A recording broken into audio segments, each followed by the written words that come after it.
What have you done? When my people go to war, a hatchet is buried into a post to signify its start. When the threat is ended, the hatchet is removed. You could have used a tree.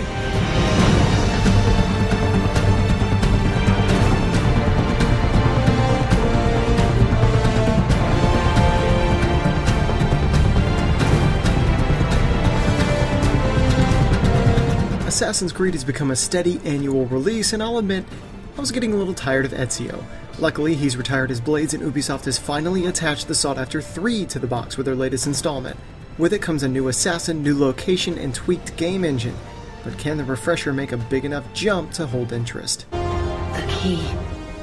You must find the key. Picking up from revelations that recently conscious Desmond and company make their way to the only weapon they have against the apocalypse. Naturally, the path is blocked, and warrants another trip in the Animus to find the key using Desmond's ancestor, Connor, a Native American who gets caught up in the Templar Assassin War when his village is destroyed. Being 4 games in, Desmond's story has become quite a convoluted mess of theories and unanswered questions, and while the themes and parallels between the 2 time periods are a welcome treat, I had to simply shrug at the ending and methods used to tie up loose ends.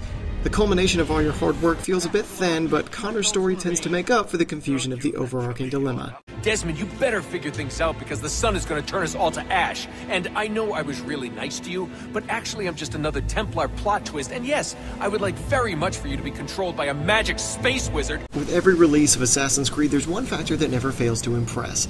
Ubisoft always manages to create an environment you want to get lost in. The snapshot of the American Revolution is a spectacle in and of itself, and being on the front lines of historic battles or roaming through 17th century Boston is nothing short of captivating. Seamless mocap and endearing performances from the voice cast enrich every cinematic. Not to mention, this is the best looking Assassin's Creed yet, with lush forests, blinding snowy terrain, and shining high seas. Every scenic vista or iconic battle is backed by a fully original soundtrack that captures the essence of the moment. It ensures that whether you are following the main mission or straying off to hunt in the wild, the world around you will be fascinating. I would have succeeded had you let me play my part. Part of the puppeteer. Oh, better we hold the strings than another. No, the strings should be severed.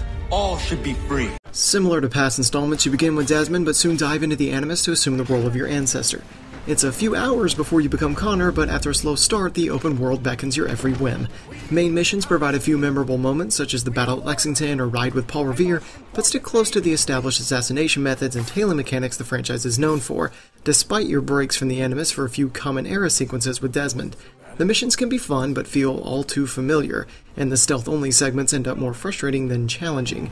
It's the side content that holds your interest the most. Hundreds of collectibles, a fleshed-out economy, hunting, and addictively enjoyable naval missions are just a few of the dozen tasks that beckon you away from the main path. You're gonna have to try a lot harder than that to impress me. Is that so, old man?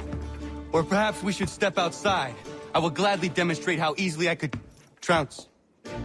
Combat and movement have been tweaked, and after 4 years, the game feels sleeker than ever. Transitions while platforming are much more precise, and Connor can snake his way through a crowd with ease. Using assassins for evasion or posting up against cover while sneaking are subtle touches you really appreciate. When things get loud, opponents are much less straightforward than they used to be, with some tougher soldiers requiring a bit more finesse to dispatch. Your arsenal has been updated to handle these new enemies with such items as the rope dart to string up enemy patrols, or grabbing a soldier to use as a human shield before being fired upon. In either fight or flight scenarios, the game has a fluidity that has become more refined over the years. I'm Godzi Zio. Pleased to meet you. God's day. Just call me Zio. Multiplayer also makes its return and remains one of the most underrated experiences the franchise has to offer. The traditional contract assassination missions prove as fun as ever, as players shuffle through contracts and must rely on a compass and keen observation to locate and assassinate their target before being taken out themselves. A few new game modes make their debut, such as the co-op Wolfpack or Domination, where you must control certain areas, but each revolves around your ability to blend in with the AI, and the feeling of satisfaction in landing a subtle kill or evading a pursuer is unmatched. There's a fairly robust customization to your character, including perks, weapons, and a look to add some incentive in hitting the level cap.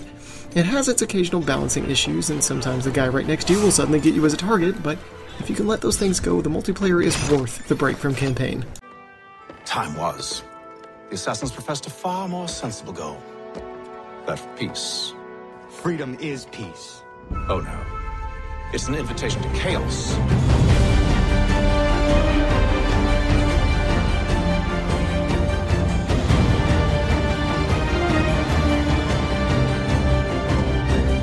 There's something spellbinding about the Assassin's Creed franchise, and though the game didn't quite live up to my expectations, there's still plenty to enjoy.